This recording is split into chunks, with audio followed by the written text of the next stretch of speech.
Muito boa noite, então, a todos, mais uma vez. Muito obrigado pela presença aí, professor André. Obrigado pelo tempo, né? O André é um amigo já de longa data, que a gente está construindo aí uma história juntos, e é muito bom contar com a sua participação aqui hoje, né? O André vai falar como que você, como médico, pode se tornar uma autoridade na área da saúde, né? E eu vou deixar ele conduzir aqui. Ele é muito experiente já, e então vai poder ajudar bastante e agregar muito valor aí ao seu dia a dia, aos seus hábitos, né? E o que você quer construir na sua jornada. Obrigado, viu, André, mais uma vez pela presença e pelo seu tempo, viu? Obrigado você, Felipe.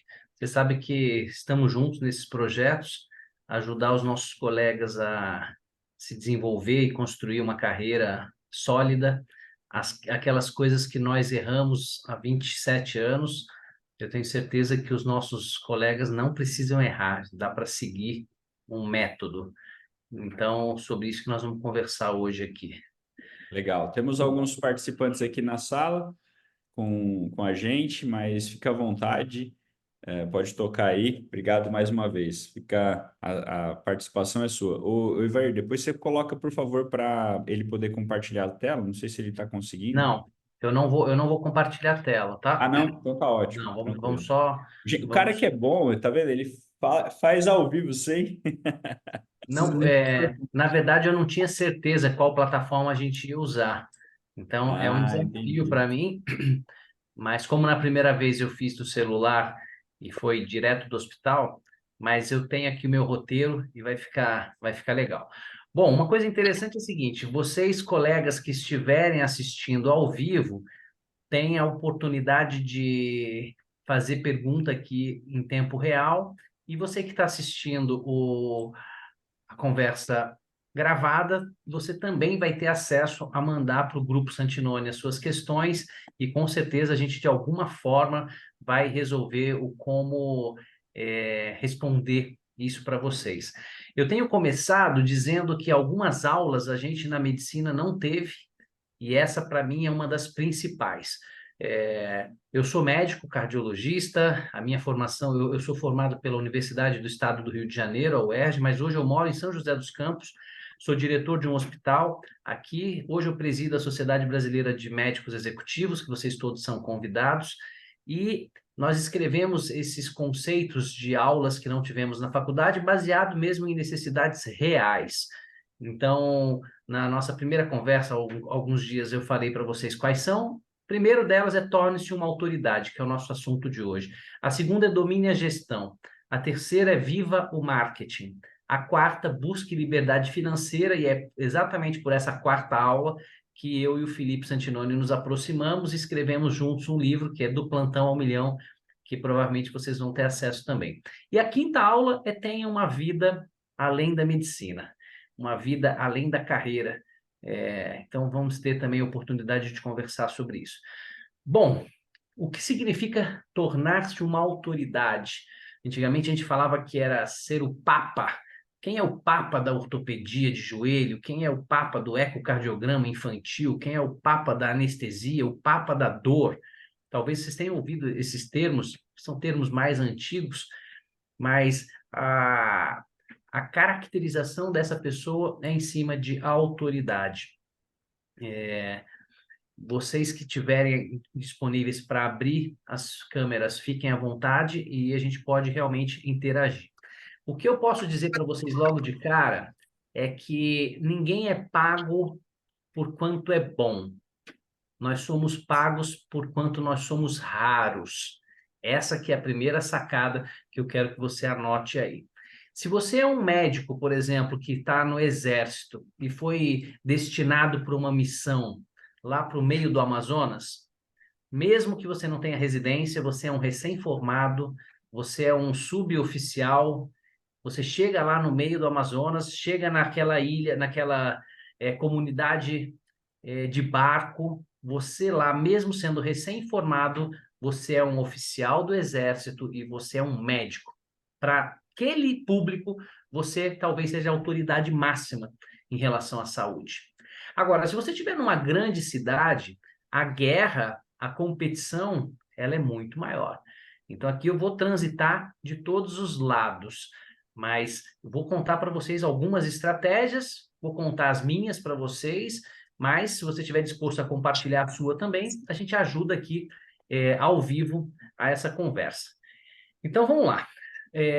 Essa questão da raridade depende muito de onde você vai estar. Então, se você está num grande centro como Fortaleza, Recife, São Paulo, Rio de Janeiro, Belo Horizonte, Brasília, não basta você ser especialista em ortopedia, porque provavelmente vão ter centenas de ortopedistas que são especialistas em ortopedia. Talvez nessas cidades muito grandes, você tenha que, além de ter a sua especialidade, você tenha que ter uma subespecialidade. Então, vamos lá, ordenando as coisas. Se você já tem uma especialidade, é fundamental que você tire o seu título de especialista e registre o título na AMB. Existem várias empresas, várias instituições, órgãos governamentais que pedem uma avaliação de um cardiologista, por exemplo, mas eles já colocam lá que tenha RQE, olha só, aquele registro que a gente faz.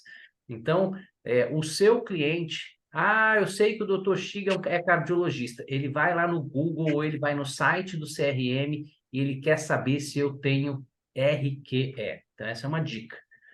Alguns colegas, alguns pacientes nem procuram, mas eu vou te dizer que cada vez mais as pessoas têm procurado. Então, essa é uma questão importantíssima. Mas eu já tenho 20 anos de experiência na área, eu me considero um especialista, mas você não tem o título de especialista, então você não pode dizer que você é especialista. Olha que interessante, que inclusive é uma infração ética, o CRM pode te notificar sobre isso. Mas essa é uma questão meio burocrática, mas eu acho interessante.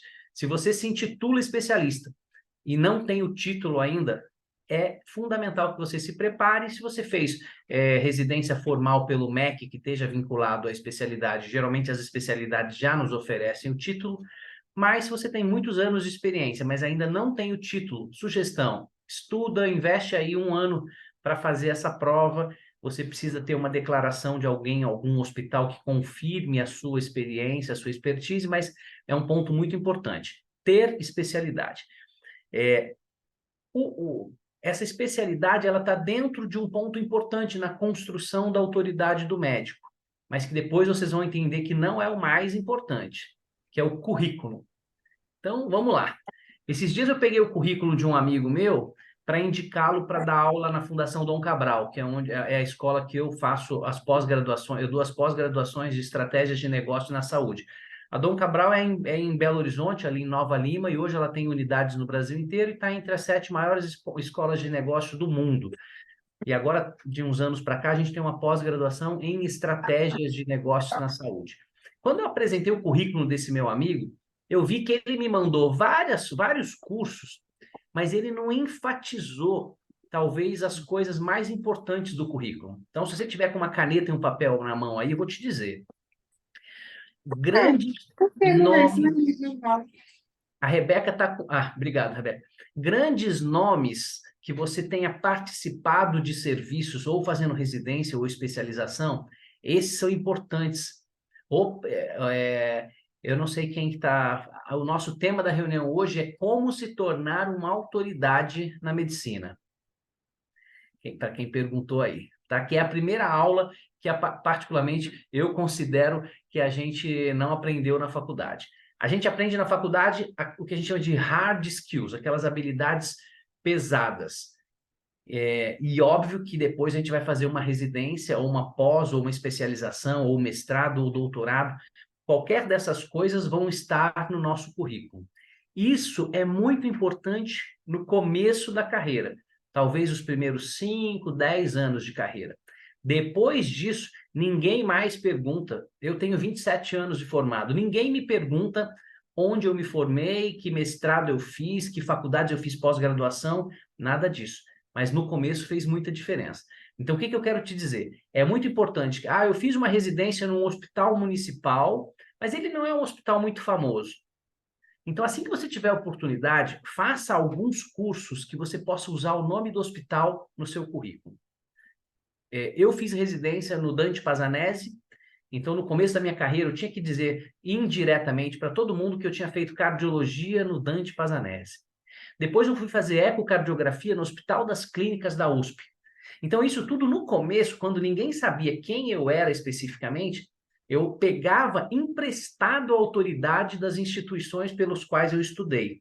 Então, isso é muito legal. Se você estudou numa escola particular, que não é a mais legal da região, que não tem um super nome, talvez não faça muita diferença, mas eu tenho certeza que se você estudou na Universidade de São Paulo, em alguma universidade estadual, se você estudou em uma dessas faculdades da Unesp, eu fiz faculdade em Botucatu. Todo mundo que tem essas faculdades gostam de usar isso como autoridade logo no começo.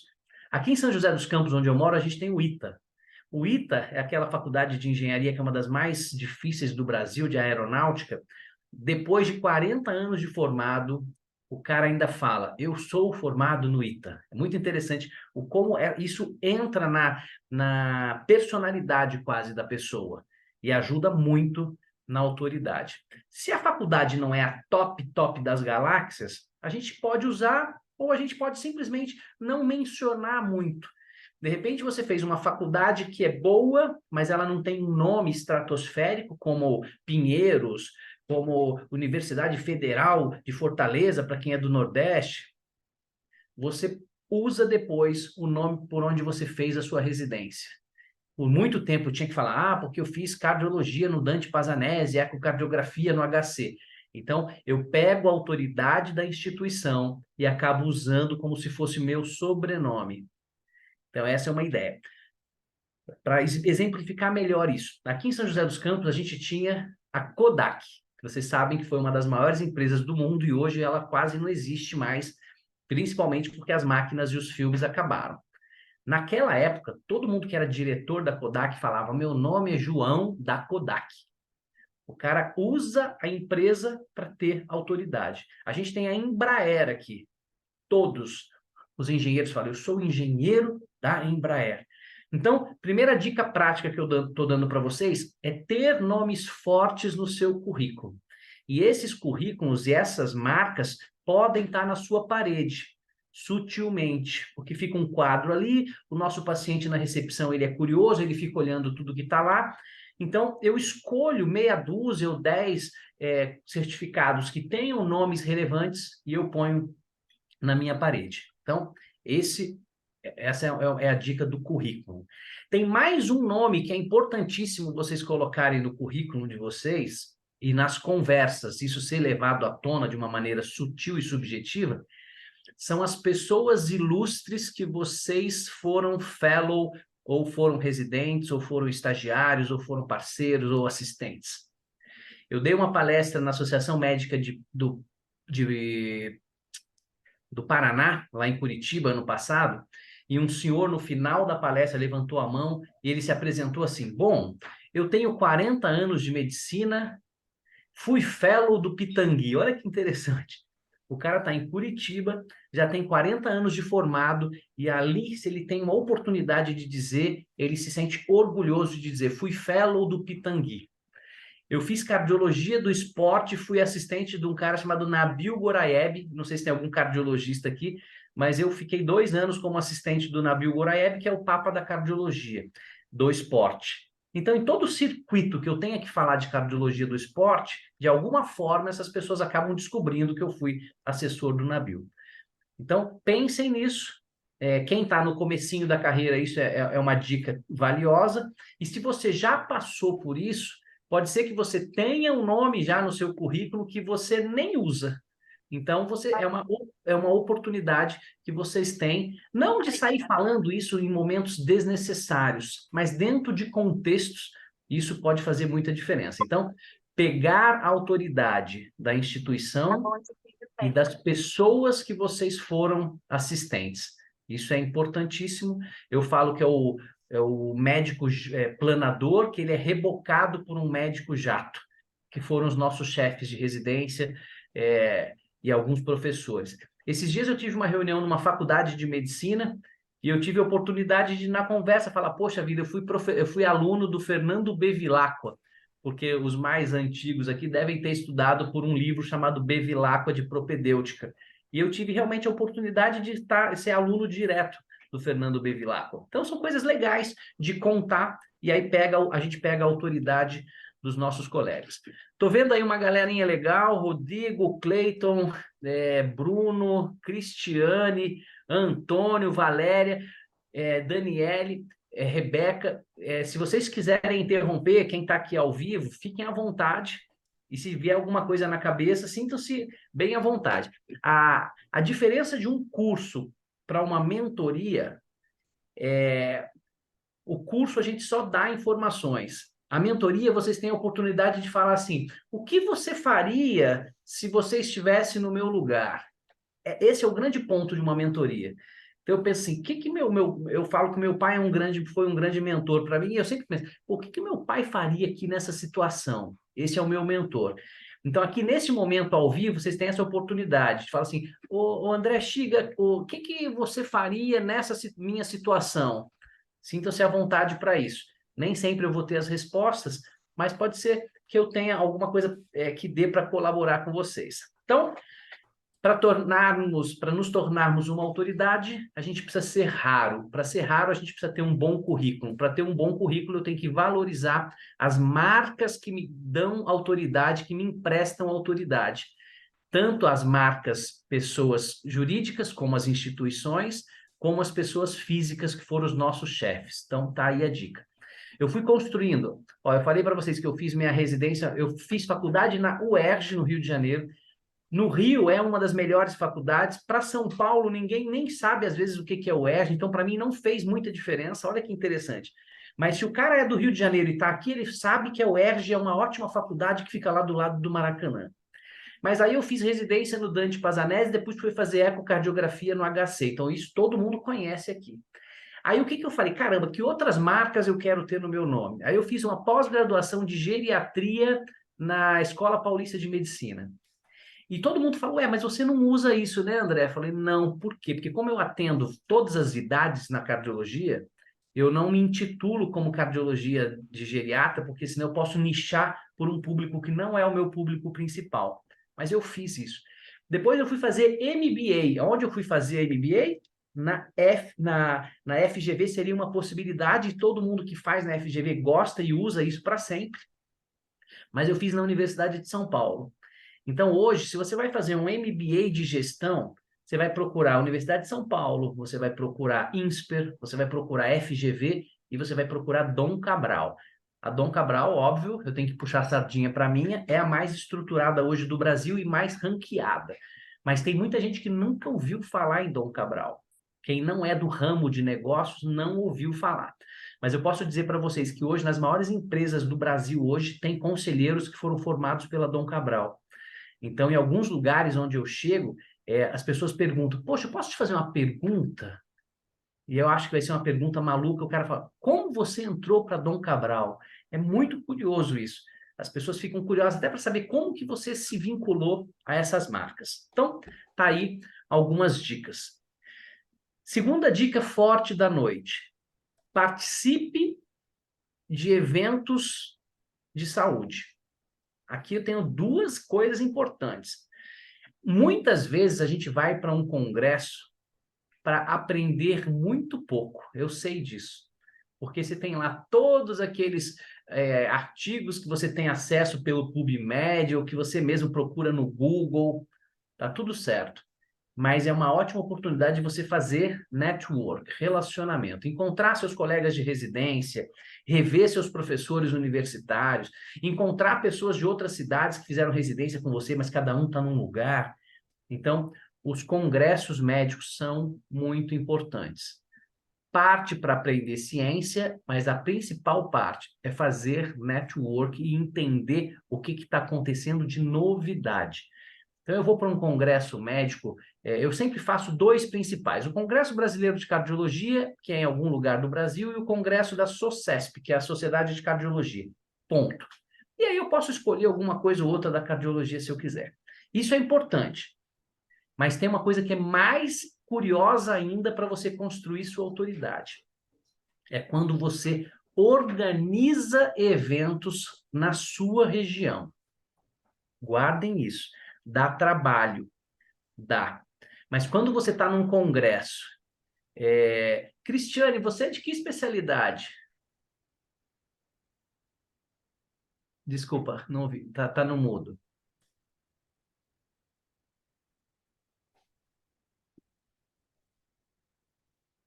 Agora Eu sim. sou gastro e tenho medicina ocupacional, medicina do trabalho. Tá. Tem o famoso gastrão, né? Tenho Na gastro. gastrão, tem a Semana Brasileira, a SBAD, e eu faço parte da Sociedade de Cirurgia Bariátrica também, que é a Congresso Brasileiro de Cirurgia Bariátrica e Metabólica, que também é É muito anual. legal. É muito legal você estar lá, mas você concorda que quando você está lá, todo mundo que está lá é seu concorrente, entre aspas? Olha que curioso. Só para vocês pensarem, tá? É um barato. Mas a gente tem que estar lá. São os nossos concorrentes, nossos colegas. Quando você organiza um simpósio na sua região, que você convida a nutricionista, o endócrino, o cardiologista, o cirurgião geral, você acaba ficando uma referência do assunto que você decidiu e várias especialidades que não são seus concorrentes diretos começam a te enxergar como, opa, essa moça está trazendo, ela tem uma proatividade que um monte de gente não tem.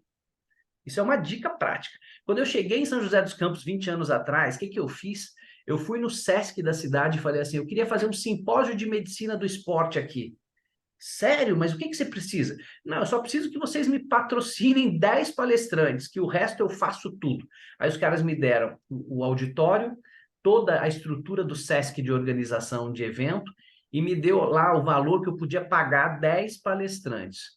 Convidei meus amigos, meus chefes do HC, os meus chefes do Dante Pazanese, e aí eu estava na cardiologia, e lá no HC tinha a equipe do Dr. Carazato, da ortopedia do esporte.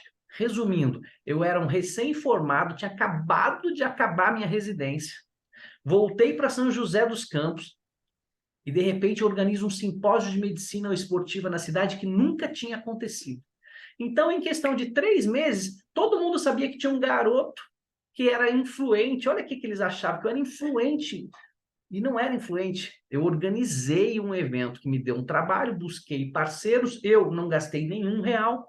Os meus chefes ficaram super felizes e pronto, ali foi a partida da minha história na cidade. E aí, o que eu comecei a fazer regularmente?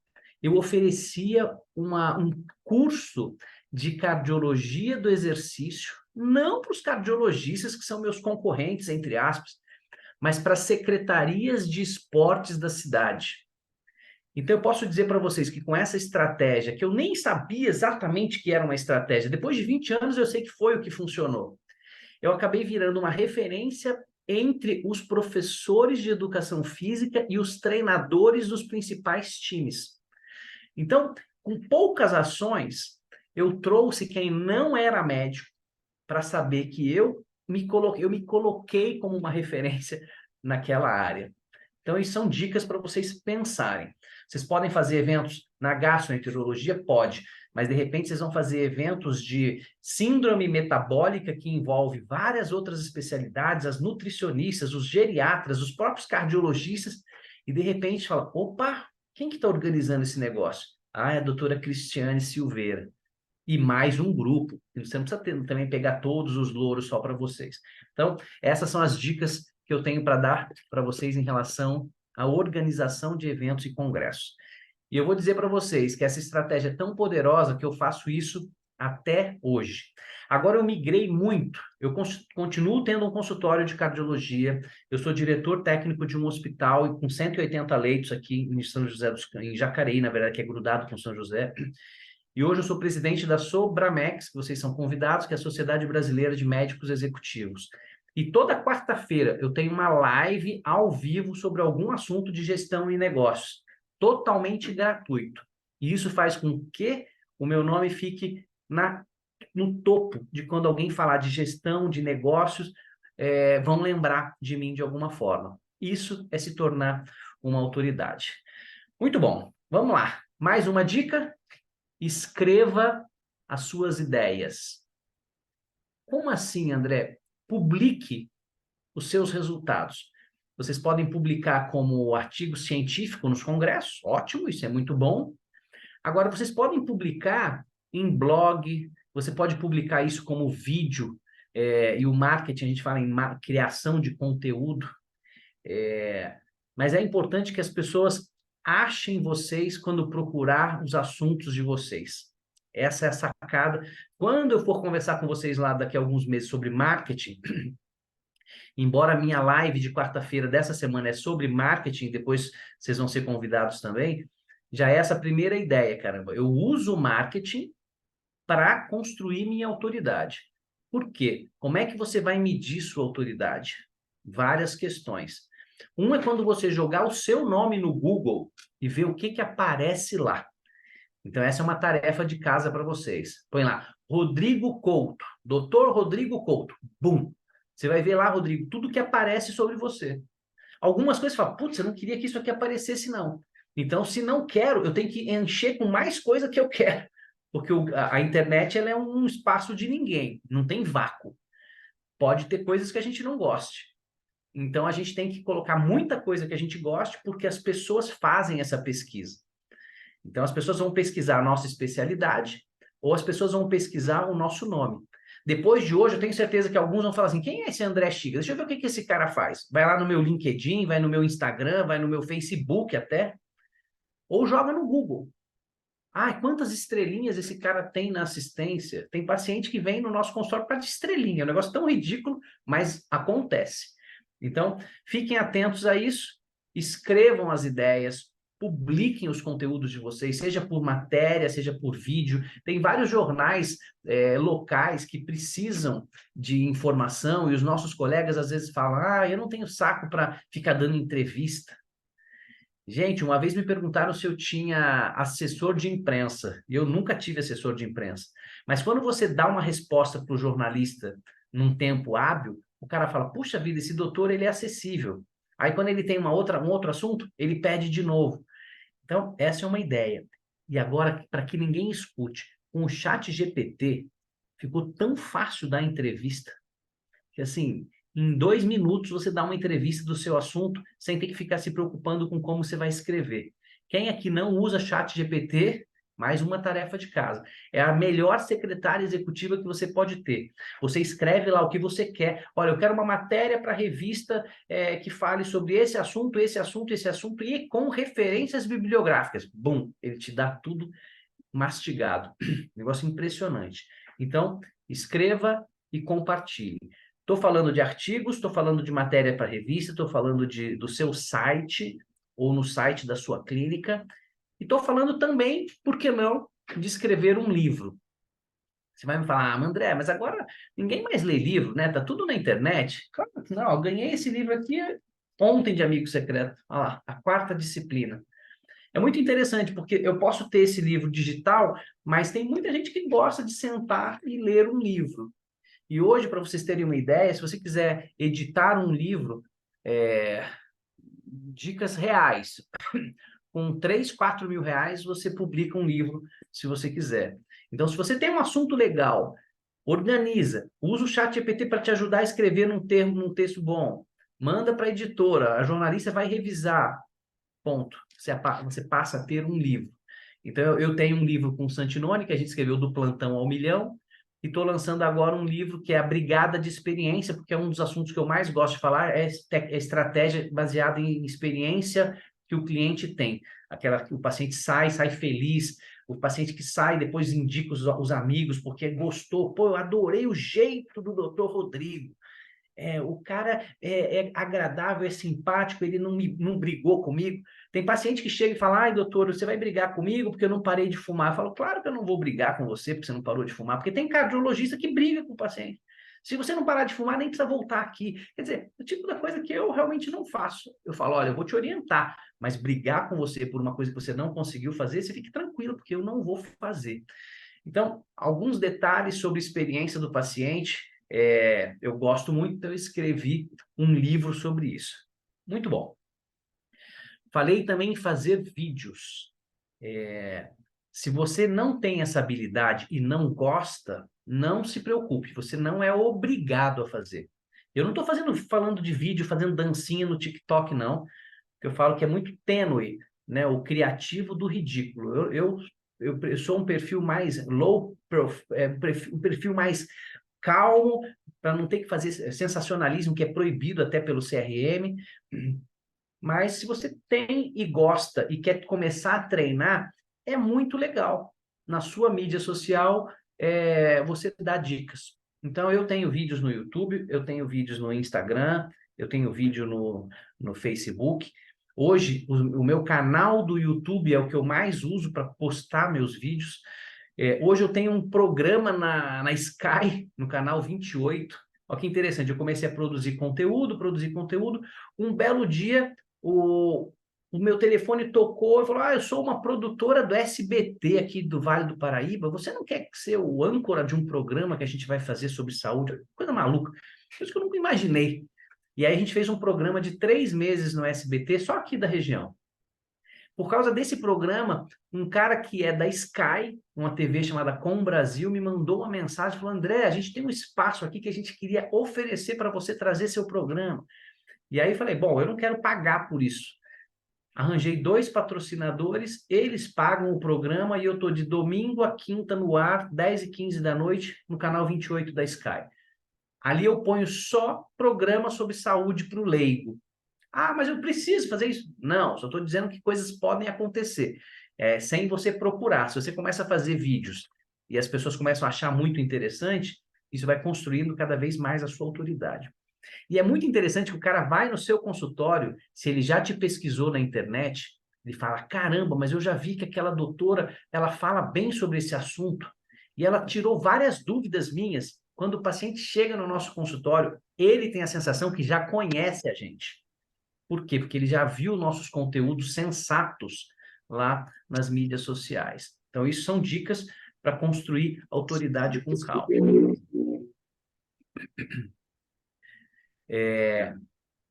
Mais um ponto para vocês começarem a falar: opa, a minha autoridade ela está consolidada. 2 dicas. Quando os parentes dos seus colegas começarem a ir passar com vocês. Então, eu valorizo muito isso. Ah, eu sou pai do doutor tal, ele que me falou para vir aqui. Ou a esposa do doutor tal está vindo passar em consulta comigo. Você começa a falar: opa, minhas estratégias estão funcionando. No fim do ano passado, um ortopedista me ligou e falou: pô, Xiga, tudo bem, você não me conhece, eu sou seu colega, mas a minha esposa, que também é nossa colega, passou num cardiologista, viu que tinha lá uma arritmia e ele falou que ela não podia mais jogar tênis, que é a paixão dela. Aí o cara falou: caramba, ou eu vou aceitar que ela não vai mais poder jogar tênis, ou eu vou ouvir a opinião de alguém que se colocou como expert em atletas e esportistas. E aí ela vem no meu consultório e eu examino, eu descubro que aquela arritmia é uma arritmia benigna e eu sinceramente falo para ela: ela pode jogar tênis. Então você ganha mais um pontinho na autoridade. Fala: caramba, eu devolvi a opção para a médica fazer um negócio que ela adora e um outro colega disse que ela não ia poder mais. Então vocês vão vendo que a gente vai construindo autoridade passo a passo. Mas esse é um bom termômetro. Quando vocês começarem a receber indicação dos seus colegas, dos parentes deles e dos pacientes dele, aí sim você fala: caramba, esse negócio está funcionando. Agora, você concorda comigo que tem alguns colegas nossos que são bons pra caramba? Eles são tão antipáticos que a gente às vezes não quer nem indicar. Então, isso é um ponto aqui para a gente pensar. Como a gente se relaciona com os nossos colegas. Eu sei que são desafiadores esses relacionamentos. Eu sei que tem cara que dá tapinha nas nossas costas e vai querer passar a perna da gente lá no hospital. Tenho várias histórias. Eu tenho 2 médicos que vieram para São José dos Campos, começaram a fazer ecocardiograma nos meus aparelhos, e um belo dia o diretor do hospital me mostra uma carta do colega que usava o meu aparelho fazendo uma proposta para terceirizar o serviço que era meu. Só para vocês terem... Você fala assim: como é que pode? O cara nunca soube que eu sei disso, mas eu sei que o cara tentou pegar um serviço que era meu, que ele já trabalhava nos meus aparelhos. Mas tá tudo certo. Eu não fui tirar satisfações, ele não sabe que eu sei, mas eu sei o que ele tentou fazer. Eu estou dizendo isso por quê? Porque os colegas se comunicam, a nossa ética, a nossa responsabilidade faz com que o próprio paciente conte. Se vem um paciente que fala, doutor Xiga, eu era paciente do doutor João, um outro cardiologista, primeira coisa que eu falo, muito meu amigo. Eu já não dou nem chance, porque senão ela vai falar mal do colega. E aí, se os nossos colegas fazem o quê? Realmente, que absurdo que esse cara fez. Ele devia ter feito isso, ele não devia ter operado, ele devia ter feito tal coisa. Os médicos, às vezes, um fala mal do outro para o próprio paciente. E vocês sabem melhor do que o que o paciente faz quando ele tem chance? Ele volta no primeiro e ele conta, mas o outro doutor concordou que o senhor não devia ter. E aí fica uma fofoca com o nosso nome, que para a gente é péssimo. Então, sugestão, construa um network saudável com seus colegas e éticos. Se eu faço um eco de um paciente que tem um derrame pericárdico importante, eu não simplesmente falo, vem buscar o laudo daqui a 5 dias. Eu pego o telefone e ligo para o colega e falo, olha, eu estou aqui com um paciente seu que para mim está tamponando. Para onde você quer que eu mande? Quando eu faço isso uma vez, eu ganho esse cara para o resto da vida. Porque o cara vai falar, não, eu não quis pegar o paciente dele, eu não internei no meu hospital, eu dei a opção do cara responder. Então, esse tipo de confiança que a gente vai construindo com os nossos colegas, vão jogando a nossa autoridade para cima. Então, vocês viram como é complexo essa questão de construir autoridade. Muito bom. Tem duas últimas coisas que eu quero falar para vocês.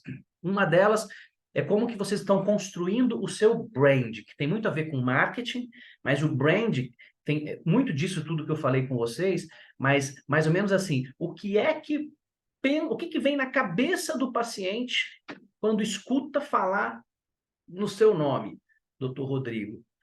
Podia até aproveitar, Rodrigo, que você está com a filmadora aberta aí, com a câmera aberta. Qual que é a sua especialidade? Eu sou ortopedista, sou cirurgião de joelho. Ortopedista. Então, E sou de São José também. Você está aqui em São José dos Campos, pô? Onde você está operando, pô?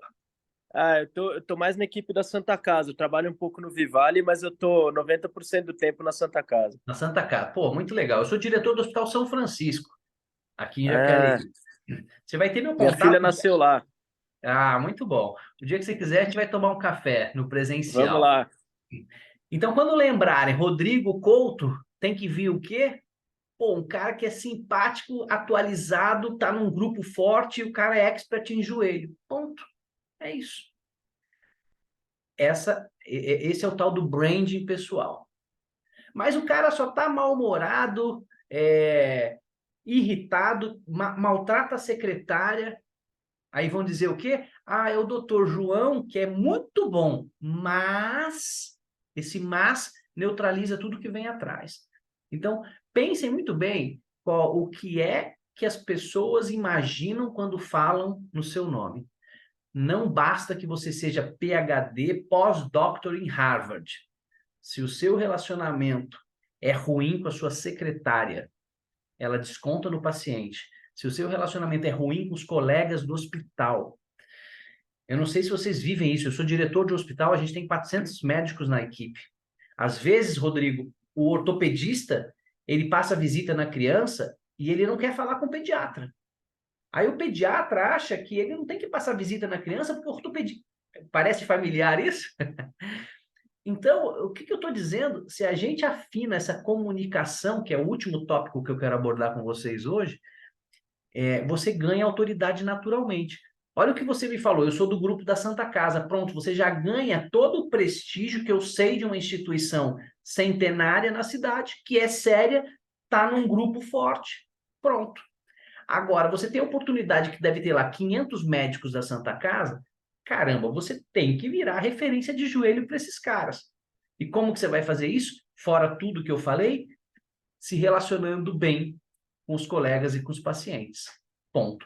O último tópico, eu falei para vocês de hard skills, que são aquelas habilidades que a gente põe na parede, aqueles diplomas bonitos que a gente põe na parede das nossas residências, nossas pós-graduações.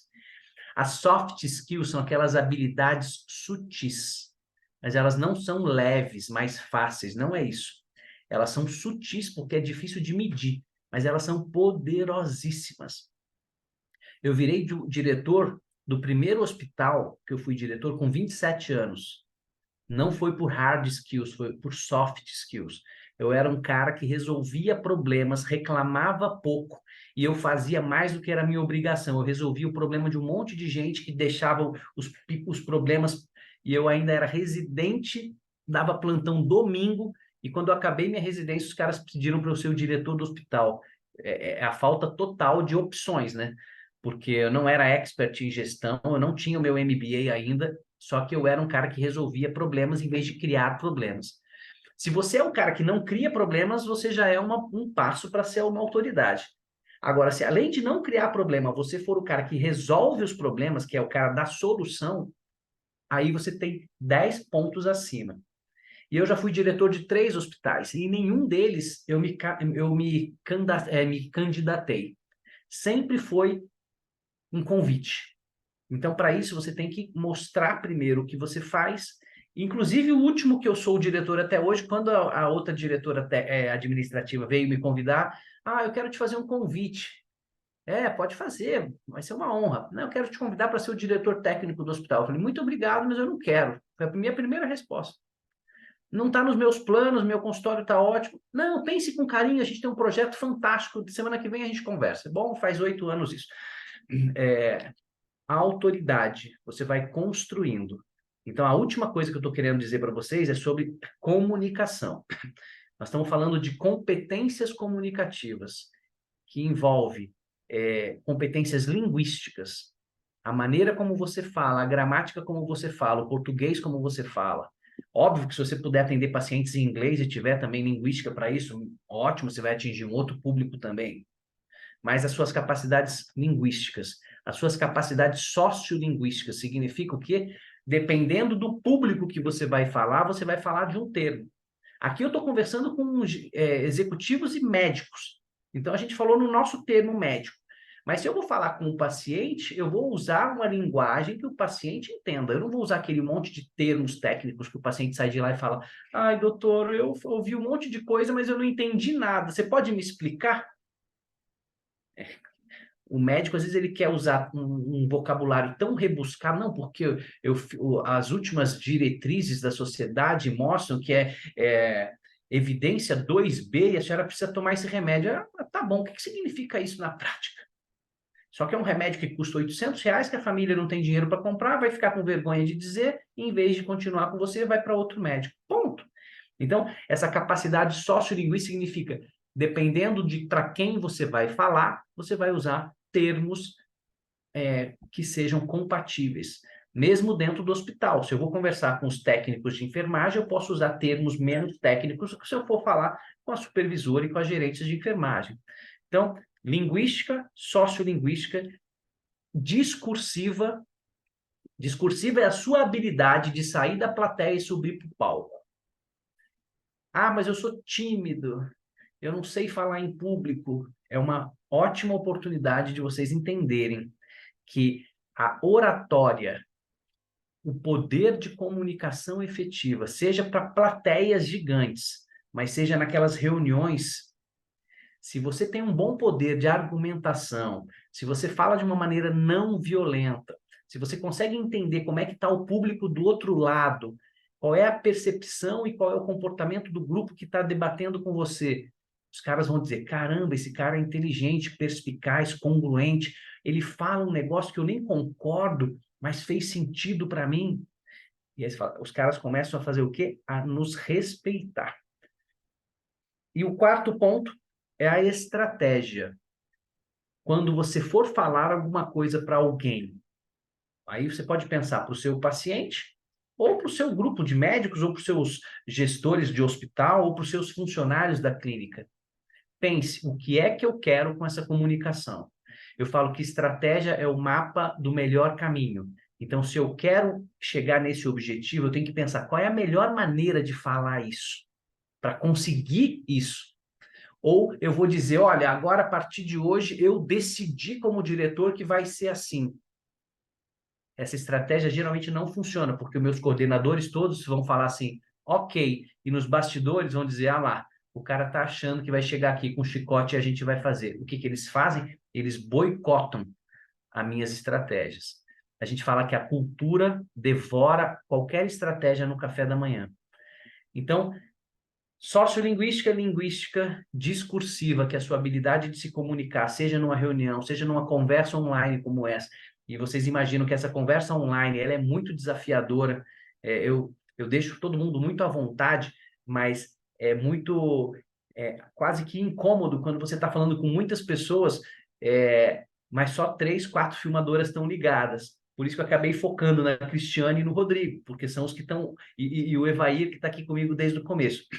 Mas está tudo certo, é a gente se ajustar à tecnologia. Essa é a ideia. Se eu não te abordo, Rodrigo, eu nunca ia saber que a gente pode até, inclusive, tomar café, porque a gente está na mesma cidade. Olha que coisa legal. Então, comunicação efetiva. Se concentrem nisso, porque uma pessoa... Ó, última frase, eu prometo. Um cara que é bom e se comunica muito bem, ele parece ser muito melhor do que ele é. E um cara que é bom e se comunica muito mal, ele parece ser menos bom do que ele é. Então, se a gente está conversando hoje sobre construir autoridade, como é que você, que é um recém-formado, acha que vão olhar para você como uma super autoridade? A forma como você se relaciona e como você se comunica. Então, contei para vocês várias estratégias. Se você está chegando aqui agora, depois essas aulas vão ficar gravadas, essa conversa vai ficar gravada. Mas eu tenho certeza absoluta que eu estou dando dicas para vocês que vocês não viram nos livros. Por isso que eu falo que é uma das aulas, que é a primeira, que a gente não teve na faculdade de medicina. A gente aprendeu a ser bom cardiologista, a gente aprendeu a ser bom cirurgião, a gente aprendeu a ser bom ortopedista. E eu nem falei, mas eu tenho que falar. Ser bom não é diferencial competitivo nenhum. Ser bom na sua especialidade é obrigação, não é vantagem competitiva. Então, ser bom é pressuposto de que você é médico e tem que ser bom. A partir daí, para você se tornar uma autoridade, contei para vocês várias estratégias. Mas comecei com uma frase e vou terminar para quem chegou atrasado. Você nunca vai ser pago por quanto você é bom. Você é pago por quanto você é raro e você é pago por quanto a pessoa percebe de valor em cima daquilo que você entrega. Essa é a nossa conversa de hoje. Estou aberto se alguém quiser fazer algum comentário, mas nos planejamos de falar em 45 minutos. Tá aí. Evair também. Sejam... Quem quiser fazer qualquer comentário, estou aberto aqui.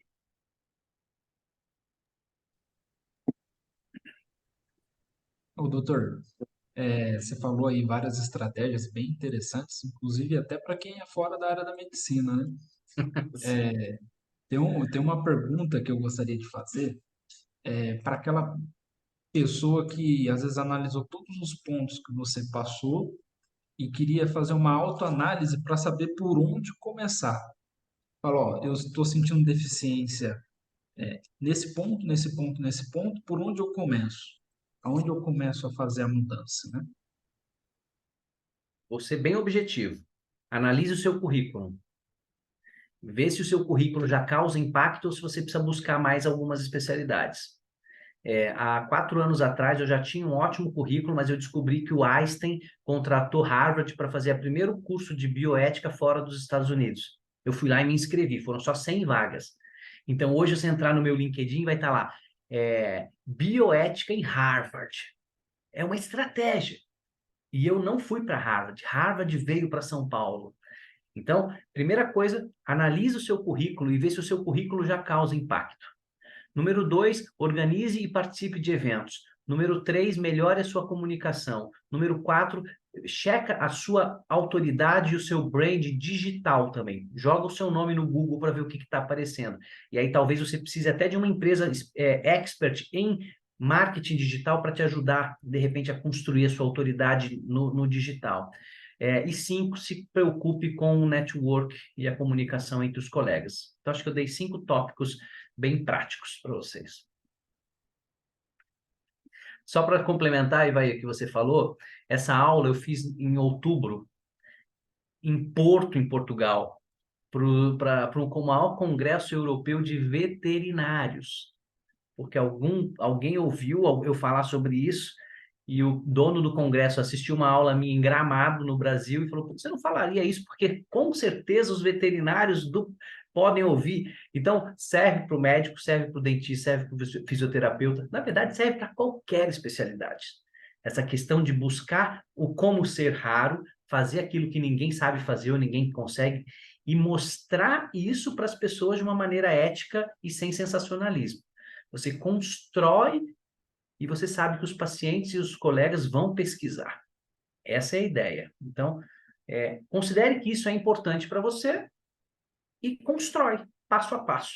E aí, o Grupo Santinoni está disposto a orientar vocês. Então, anote dúvidas, e a gente pode depois até fazer um trabalho mais específico mesmo, assim. Eu estou nessa situação, o que você acha disso, disso, disso? Tá bom? Eu vou aproveitar para uma pergunta e, se der tempo, uma consideração. Claro, Rodrigo. Vai lá. Eu fico feliz em saber de ter um colega, né, um mentor agora desse quilate aqui tão perto, em Jacareí, para a gente Eu moro em poder... São José, tá? Você mora onde? São José também, eu tô aqui no Colinas, pô. Morei no Colinas, na Ceramista, mas agora eu moro aqui na Uba Nova.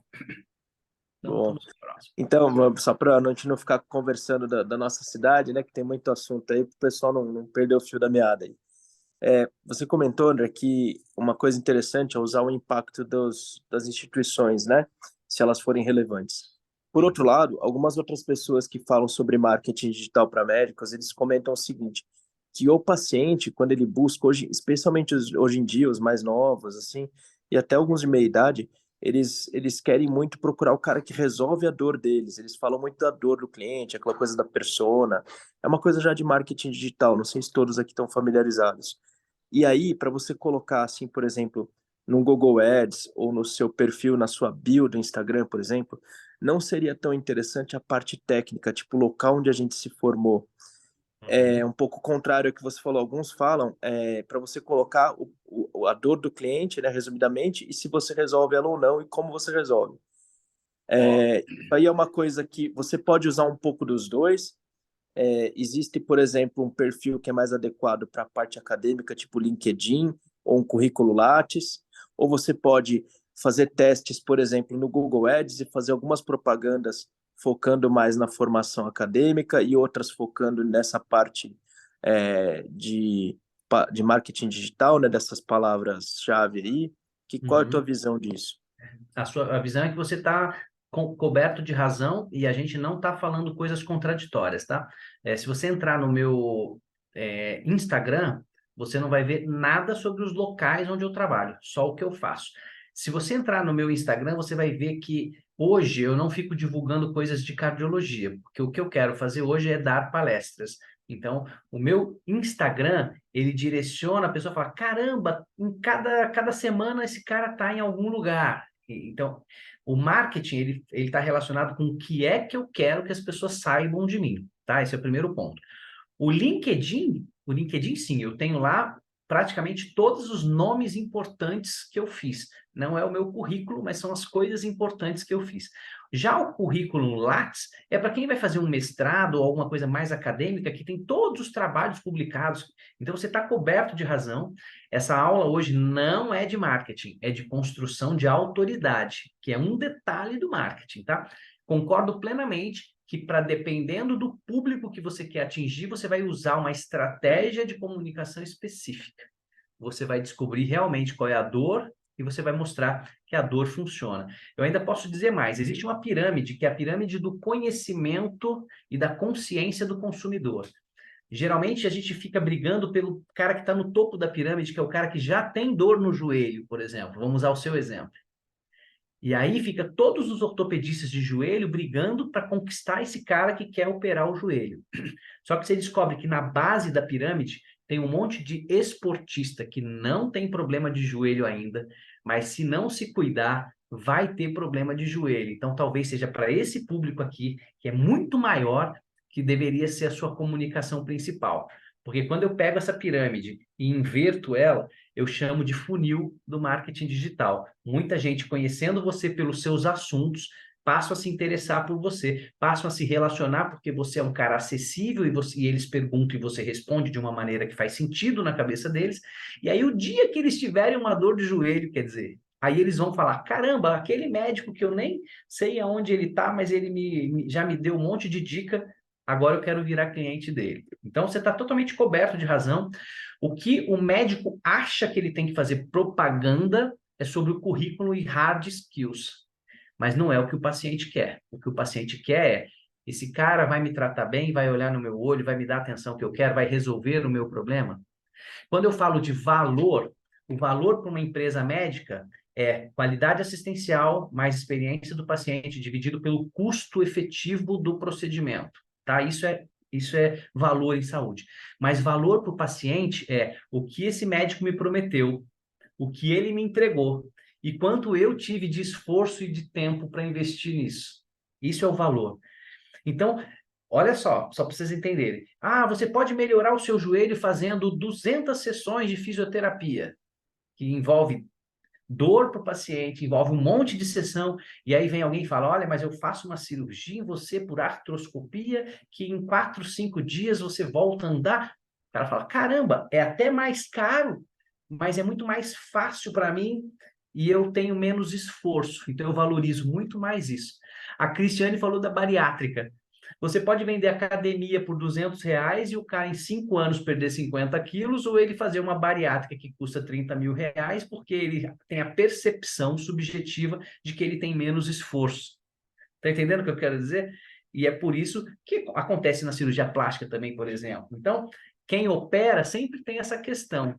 Ah, eu posso melhorar minha qualidade de vida fazendo esporte, perdendo... Pode, só que envolve mais tempo, mais energia, mais esforço pessoal do paciente. E se alguém tem uma alternativa que ele não tenha tanto esforço, ele valoriza mais. Então, tudo isso são estratégias de marketing, tá? Você está coberto de razão.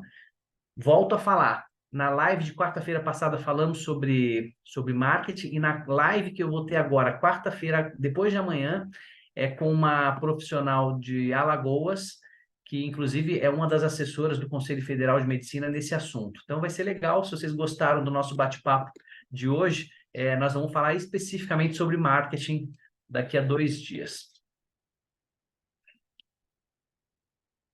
Mais alguém?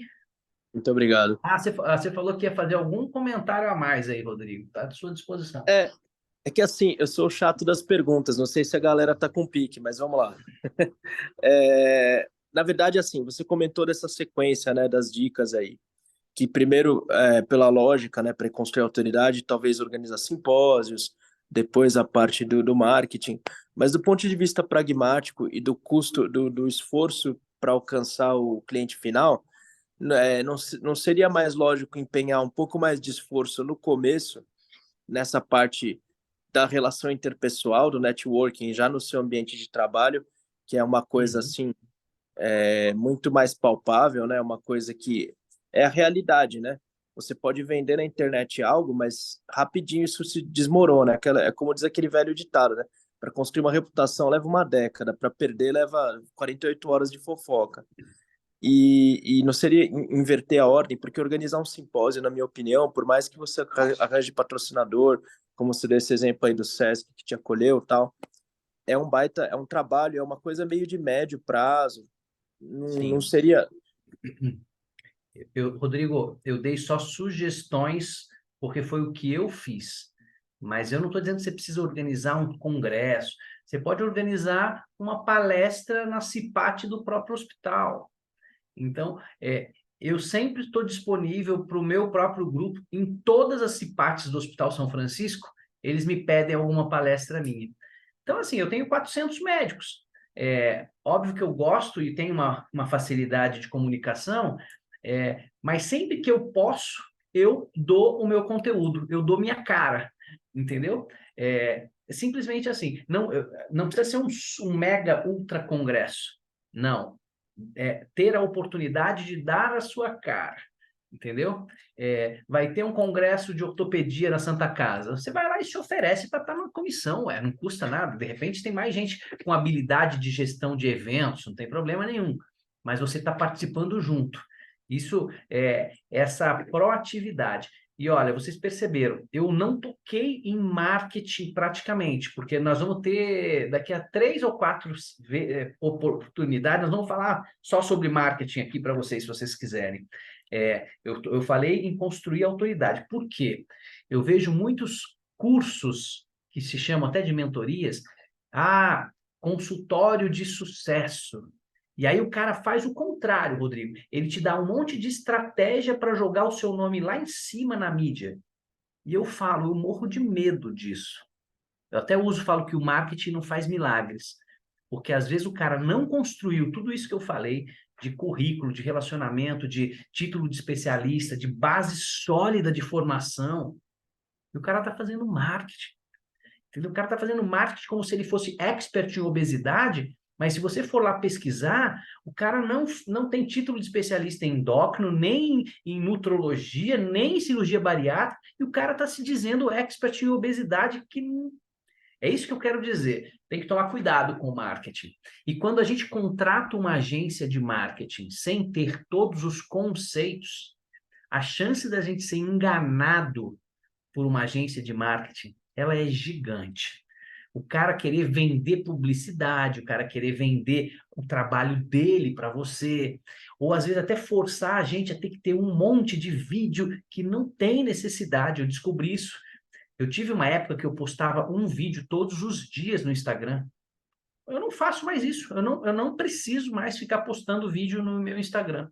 Eu posto um vídeo a cada 15 dias no meu YouTube, porque faz uma biblioteca lá. Então, na hora que o cara vai buscar assuntos, ele acaba podendo me achar no YouTube. Mas essa necessidade de estar lá, aqui agora eu estou na piscina. Agora, tem marqueteiro que diz que muitos pacientes querem ver a intimidade dos médicos. Eu, particularmente, não gosto disso, mas são opções. Lembra que eu falei de estratégia? Cada um tem a sua estratégia. Esses marketings mais apelativos, eles funcionam muito para quem vende desejos. Então, a estética, a cirurgia plástica, o emagrecimento, a potência masculina, esses caras acabam vendendo muito. A beleza do homem ou a beleza da mulher, os caras que promovem fisiculturismo, então você vê aqueles nutricionistas bonitões, gigantes, ou o médico sarado, esses caras se beneficiam muito com esse visual da mídia social. Diferente de um psiquiatra, de um cardiologista, não tem. Então, tudo depende do que vai ser feito. Você é uma autoridade, é a hora que os colegas começam a encaminhar para vocês, é a hora que os pacientes que têm Unimed decidem pagar particular com você, porque ele quer a opinião sua. O cara tem Bradesco, você não atende Bradesco, ele vai lá e paga uma consulta particular para você, porque ele quer a sua opinião, porque o tio dele disse, não, você vai naquele meu médico. Aí você fala, opa, estou construindo minha autoridade. E aí você vai com o tempo elevando os tickets da sua consulta e você fala, puxa, agora realmente eu sou uma referência. Quando falar em joelho, vão lembrar do Rodrigo. Pode ter mais 2 ou 3? Pode, mas de repente, no meu bairro, eu sou o melhor. Eu brinco, eu falo que as pessoas querem a melhor casa do bairro, mesmo que não seja o melhor bairro. Guarda essa frase também. Porque você pode não ser o melhor ortopedista de joelho do Brasil, mas de repente você é o melhor ortopedista de joelho da Santa Casa de São José, que tá bom também. Ou do Aquários, ou do bairro que você tiver com o seu consultório. Muito bom. Evair, manda um abraço para o Felipe Santinoni, que está em outro evento, está aí bombando. Mas foi um prazer estar com vocês aqui. Espero estar mais próximos. Dia 23 de março, aqui em São José dos Campos, nós vamos fazer um congresso de estratégias na saúde. Vai ser presencial. Quem tiver chance, depois, Rodrigo. Antônio, Sérgio, um abraço para vocês todos, tá? Valeu. Muito obrigado, doutor. Obrigado, um abraço. Muito obrigado.